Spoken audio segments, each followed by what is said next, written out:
Saya kalau sedih orang kata ke keji, saya ni sedih juga. Bila saya sedih, ubat saya nangis. Nangis pada Allah. Dan bila saya sedih, saya kata, ya Allah, kalau ada pahala untuk sabar ini, saya hadiahkan untuk mak saya. Saya hadiahkan untuk mak saya. Saya hadiahkan untuk mak saya. Kalau ada pahala untuk sabar ini, saya hadiahkan untuk mak saya. Saya hadiahkan untuk mak saya. Saya selalu tengok orang kata saya kat belakang. Walaupun grup-grup ustaz-ustaz, alim ulama ni, dalam grup kutuk saya ramai-ramai. Saya tahu semua sekali, saya baca. Tapi saya pun tak mau balas-balas. Saya pun tak nak gaduh dengan siapa-siapa. Saya doa mereka dapat kebaikan hidayah. Saya patut tak cerita saya tersebut. Moga Allah maafkan saya.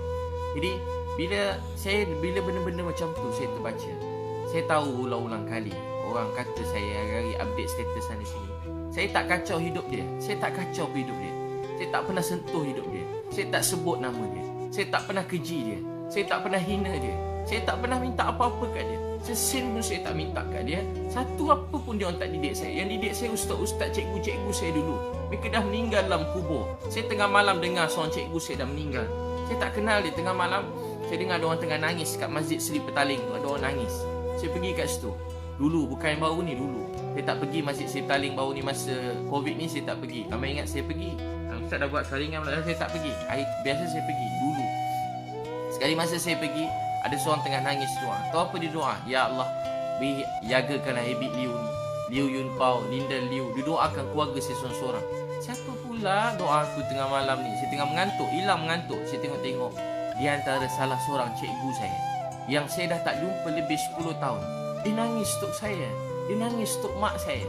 Dia nangis untuk ayah saya. Dia menangis untuk keluarga saya. Tengah malam dia nangis untuk saya. Itulah ustaz alim ulama yang sebenar. Tengah malam nangis untuk umat. Nangis untuk orang jahat. Nangis untuk penzina. Nangis untuk orang tepi jalan. Nangis untuk orang jauh pada Allah. Nangis untuk orang bukan Islam. Doa, ya Allah, jangan marah mereka, beri mereka hidayah. Ya Allah, fahamkan mereka. Ya Allah, fahamkan mereka, beri mereka hidayah. Tengok orang jahat, ya Allah, jangan marah mereka, beri mereka hidayah. Ya Allah, kesian ke Habib Liu ni, beri dia hidayah, bimbing-bimbing dia. Malam-malam nangis, siang dia pegang saya. Habib, ni ada salah sikit Habib, betulkan sikit. Dia telah banyak buat baik kat saya, dia tegur saya sikit. Dia tegur saya sikit, sikit dia tegur. Sekarang berbeza. Banyak ustaz-ustaz, alim ulama, mereka keji kita kat belakang. Cakap kat belakang, hina kat belakang. Cakap bukan belakang, depan juga kat Facebook, kat Instagram. Bukan baru ni, dah lama dah. Banyak kali dah, setiap kali update. Saya banyak juga kadang-kadang pergi mana tempat tiba kena halau. Yang halau pun ustaz juga halau kan? Halau pada masjid. 2-3 tempat saya pergi, dia kena halau. Saya pergi berdakwah free, masa free. Lepas tu saya, kalau ni saya kadang saya ada charge supaya mereka urus sikit surat untuk saya. Kalau saya bagi free, saya dah kena halau. Bukan dulu-dulu kena halau di masjid. Saya bukan cakap apa-apa. Saya tak sentuh hal-hal semasa, nak sentuh orang. Tak, saya bukan orang macam tu. Saya tak suka nak sentuh hal peribadi orang. Ni bukan saya. Tapi tahu tak apa jadi? Orang halau, orang keji. Tahu tak apa saya nak beritahu tuan-tuan sekalian? Sedih kan? Orang sekarang patutnya, ramai alim ulama yang baik-baik, yang soleh, yang sangat saya hormati, membuat saya semakin cinta sayang pada Islam. Tapi ada juga alim ulama yang baik-baik, yang belajar jauh-jauh. Dia jadi macam, dia penat agaknya belajar jauh-jauh. Penat belajar jauh-jauh. Lepas tu tengok tiba Cina mana pula ni agaknya. Tapi macam tu, keji kat belakang, cakap bukan-bukan. Saya macam pada dulu lagi. Saya tak kacau hidup dia, tak sentuh hidup dia. Saya tak susahkan dia pun. Saya tak minta sesuap nasib pun kat dia. Saya pun tak ada kacau hidup dia, tak pernah keji dalam ceramah saya tentang dia. Saya cuma berkongsi kebaikan. Ni kan dunia Instagram, Facebook. Saya memang saja banyak-banyak baik-baik. Sebab anak-anak saya pun ada Facebook, Instagram. Saya nak dia tengok benda baik-baik. Saya nak banjirkan benda baik-baik dalam Facebook, Instagram ni. Saya nak anak-anak saya tengok. Kalau tak, anak-anak kita sayang orang Korea. Tak salah sayang orang Korea. Dulu kita mak-mak sayang orang Hindustan.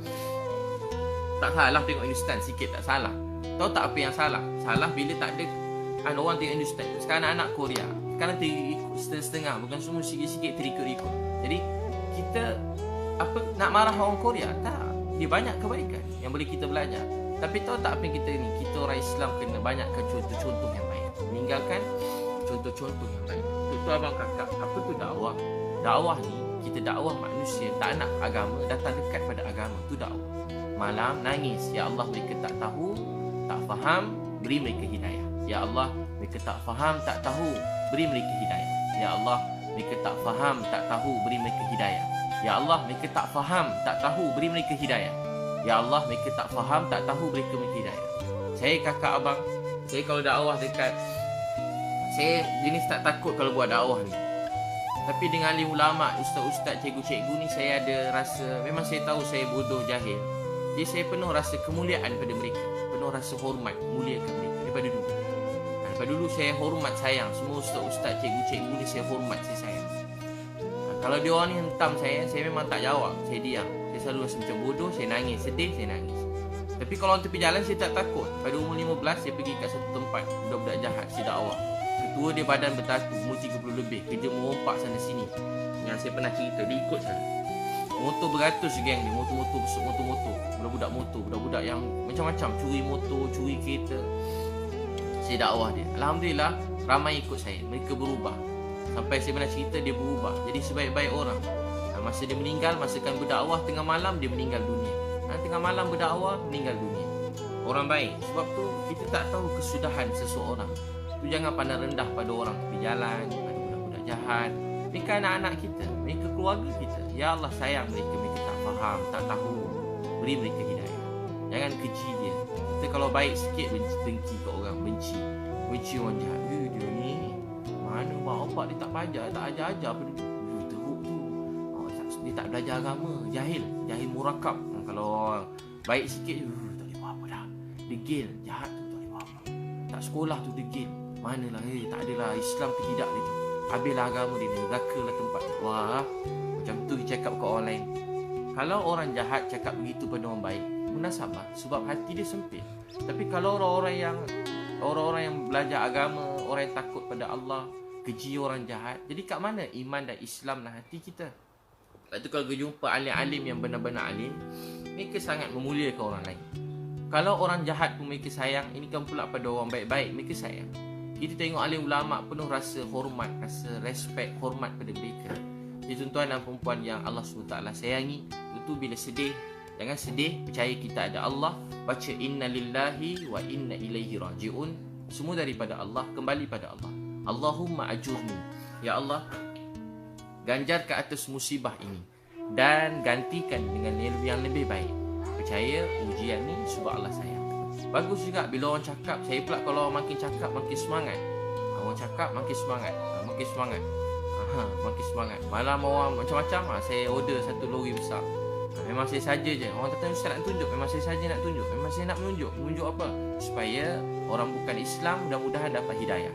Memang saja nak menunjuk supaya orang-orang yang ni dapat cepat dibantu. Sekarang bukan soal siapa nak menunjuk, siapa tak menunjuk. Soalnya ramai orang lapar kat rumah. Sebenarnya soalnya ramai orang lapar kat rumah. Saya pergi rumah, ada banyak rumah, 30 rumah hari satu kami pergi. 30 rumah pergi hantar makanan. Keluar-keluar tak ada tangan ada. Ada yang tak ada kaki. Ada yang buta. Apa dia nak makan sekarang? Dia kerja apa? Dia kerja urut orang. Sekarang dah tak boleh urut orang yang buta. Tak boleh urut orang. Dapat duit, bantuan ada. Bukan tak ada. JKM pun ada, zakat pun ada. Tapi berapa sangat? Cukup kakak duit berapa ratus sebulan cukup? Seberapa ratus je sebulan nak bayar? Mungkin rumah pun dia tak dapat zakat. Tapi cukup tak? Tapi tak cukup. Jadi kita, apa kita boleh buat? Kita walaupun dapat bantu mereka sikit pun tak cukup. Tapi kurang-kurang kita ada buat sesuatu. Kesian kat mereka. Ada yang dah tak ada makan, baru pergi satu tempat rumah orang susah. Kat KL ada tempat orang susah, kita bagi hantar beras. Dia ambil isi, sebab dia seorang yang hantar SMS. Kita hantar ke rumah dia, dia orang bagi-bagi beras tu. Dia boleh bagi-bagi kawan-kawan dia. Apa makanan dapat tu dia bagi-bagi. Dia panggil jiran dia, sebab dia orang dah tak makan, dah tak ada dah. Hantar bagi-bagi jiran. Dapat 2 sardin, bagi 1 sardin kat jiran. Gula pun dia ni. Saya tengok tak apa bang, jangan. Nanti kita suruh dia orang hantar lagi. Dia orang ambil lagi, hantar. Stok banyak, hantar. Bagi kau, semua orang dapat. Tahu tak apa dia abang kakak? Sekarang bukan soal tu. Soal ramai orang lapar. Nabi SAW sebut kita tidur dalam keadaan kenyang, jiran kita lapar, Allah tanya kita ke akhirat. Kita tidur kenyang, jiran kita lapar, Allah tanya kita di akhirat. Kita tidur kenyang, jiran kita lapar, Allah tanya di akhirat.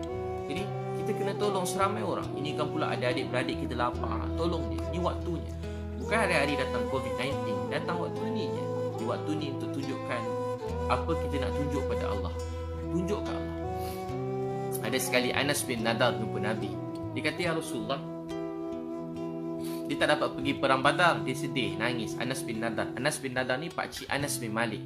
Anas bin Malik. Anas bin Malik. Jadi dia jumpa Anas bin Malik. Bila jumpa Anas bin Malik radhiyallahu anhu, bapa saudara Anas bin Malik, dia tak dapat pergi Badar. Dia kata, ya Rasulullah, saya nak tunjuk pada Allah. Saya nak tunjuk pada Allah apa yang saya boleh buat untuk agama ni. Saya nak tunjuk pada Allah apa saya boleh buat untuk agama ni. Saya nak tunjuk pada Allah apa saya boleh buat untuk agama ni. Dia pergi perang Uhud.